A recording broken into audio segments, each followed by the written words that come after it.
Hi guys, कैसे हो।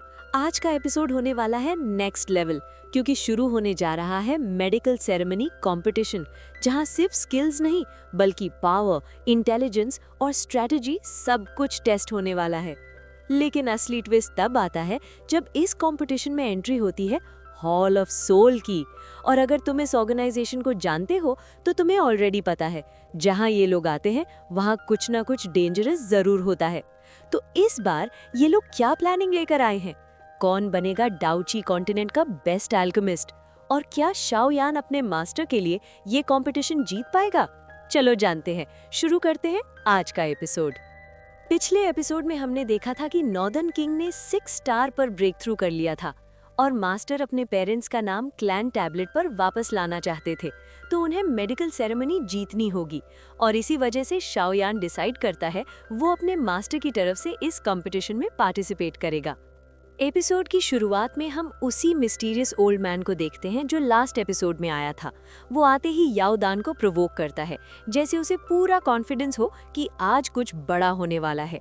उसे देखकर बाकी एल्केमिस्ट शॉक्ड रह जाते हैं, क्योंकि वो कोई ऑर्डिनरी पर्सन नहीं बल्कि लेजेंडरी शेन नोंग है, एक ऐसा एल्केमिस्ट जो सालों से दुनिया से गायब था।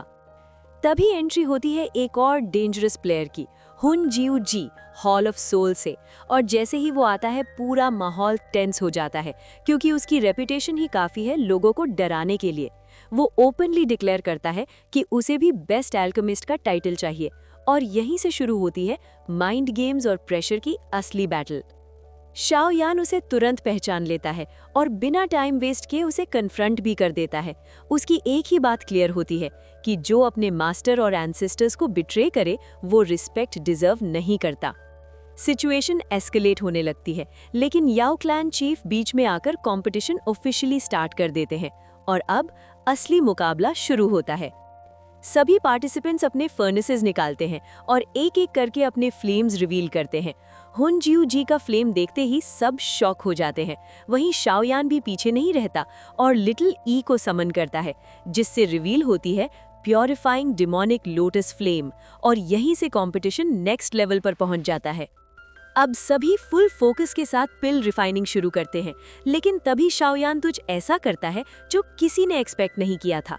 वो एक साथ हजारों मेडिसिनल इंग्रेडिएंट्स को रिफाइन करना शुरू कर देता है और ये देखकर सभी अल्केमिस्ट्स लिटरली स्टन रह जाते हैं। दूसरी तरफ हुन जियू जी क्वाइटली अपनी चाल चल रहा होता है। वो आसपास की नेचुरल एनर्जी को एब्जॉर्ब करके अपने फर्नेस में ट्रांसफर कर रहा होता है। और यही वो मोमेंट है जहां सबको एहसास होता है कि ये कंपटीशन अब सिंपल नहीं रहने वाला। इस टेक्निक को देखकर ऐसा लग रहा था जैसे वो टियर 9 मिस्टीरियस पिल को रिफाइन करने की कोशिश कर रहा है। तभी एल्डर वान हुआ और एल्डर शेन कहते हैं, चलो हम भी साथ में ट्राई करते हैं, देखते हैं आखिर कौन विनर बनता है। इस पर शाओ यान कॉन्फिडेंटली बोलता है, व्हाई नॉट एल्डर्स, मैं भी आपके साथ हूँ।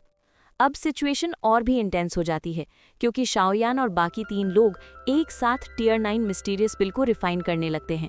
और तभी एक शॉकिंग चेंज देखने को मिलता है। वहां मौजूद सभी लोगों की बॉडी और नेचर से एनर्जी बाहर निकलने लगती है। यहाँ तक कि बाकी एल्केमिस्ट्स के मेडिसिनल इंग्रेडिएंट्स भी उनकी तरफ खींचने लगते हैं। और ऐसा इसलिए हो रहा था क्योंकि ये सभी एक एक्सट्रीमली हाई लेवल पिल रिफाइन कर रहे थे। 3 days लेटर, 3 दिनों बाद भी सभी लगातार पिल रिफाइनिंग में लगे रहते हैं। अब तो सिचुएशन ऐसी हो जाती है कि लगभग 10,000 माइल्स के अंदर की सारी एनर्जी उन मिस्टीरियस पिल्स के द्वारा एब्जॉर्ब होने लगती है। तभी हम हन जियू जी को देखते हैं जो अचानक हंसने लगता है, जैसे वो पहले से ही कुछ प्लान करके आया हो।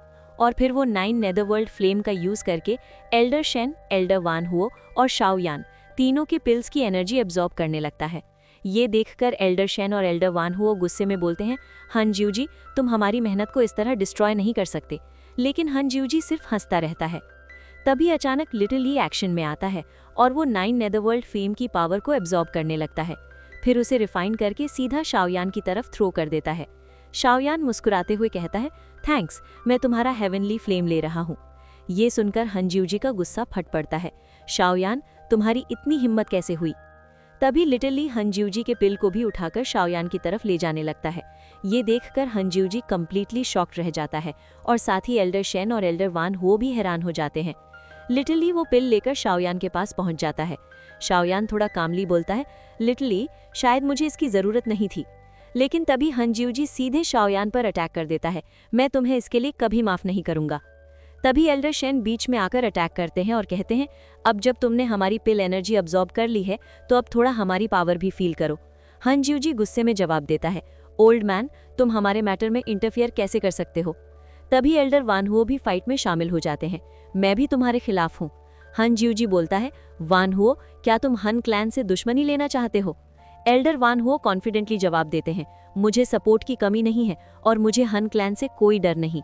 हनज्यूजी गुस्से में कहता है, तुम लोग अपनी एबिलिटीज को कुछ ज्यादा ही ओवर एस्टिमेट कर रहे हो। दूसरी तरफ शाओयान खुद से सोच रहा होता है, मुझे जल्दी करना होगा, दोनों एल्डर्स मुझे टाइम दे रहे हैं। सबसे पहले मुझे हनज्यूजी के पिल की एनर्जी को रिफाइन करके अलग करना होगा। और फिर शाओयान लिटिल ई को कमांड देता है हनज्यूजी के पिल को एब्जॉर्ब करने के लिए। लिटिल ई तुरंत उसे कंज्यूम कर लेता है और इसके बाद उसका साइज अचानक बढ़ने लगता है।